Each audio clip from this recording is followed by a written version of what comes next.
Hi, I'm Tim Floppenberg, the editor for the collection at Business Expert Press called Project and Portfolio Management. Today I get to interview my friend and author, Clive Enoch. I've met Clive at several international conferences where he presents on his topic of project portfolio management. And he really is an expert in this area. He completed his PhD in the area and wrote a model in his PhD that's the basis of the book we'll discuss. Clive is on the core committee for PMI's standard for portfolio management, and he has managed many projects and portfolios in various industries. Hi, Clive. Hi, Tim. How did you become interested in portfolio management? Well, that's an interesting question. Some years ago, I was managing the project office at a leading insurance company in South Africa. And one of the challenges I had was that I was getting an increasing number of requests for my project management resources to get involved in projects which I thought had little or no contribution to the value of the organization or to the strategy of the organization. And so I was really looking for a way out and a way to solve this problem. And at the time, I was studying towards my master's in commerce, specializing in information systems management. And one of the topics we covered was on portfolio management. And I got quite excited when I came across this and just got to understand it a lot better.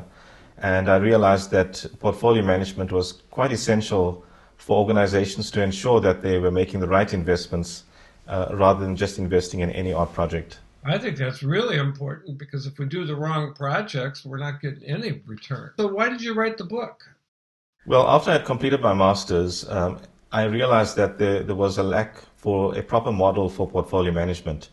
It so happened that PMI came out with their first standard for the addition of portfolio management, but there was still something more that needed to be done. By this time, I was working in one of the big four banks in South Africa, and while they were doing portfolio management, there was clearly a lack in the way they did proper decision making around the portfolio. So I developed a model for decision making as part of my PhD. And when I had completed, I realized that this needed to get out to the broader community, to executives and senior managers in organizations. And so with your help and the help of BEP, I put together a condensed version of the model and of my thesis into the book. Okay, good. And what I think I'm hearing is portfolio management has existed, but a lot of it's sort of the initial portfolio. So is the objective of your book beyond that? Yes, it's really focused on the decision-making aspect. So while you're running the portfolio, how do you make decisions around which projects to decommission, to put on hold or pause for or defer to a later point, and which projects to accelerate and how, or which projects to allocate additional funds to that are contributing to the key strategic objectives.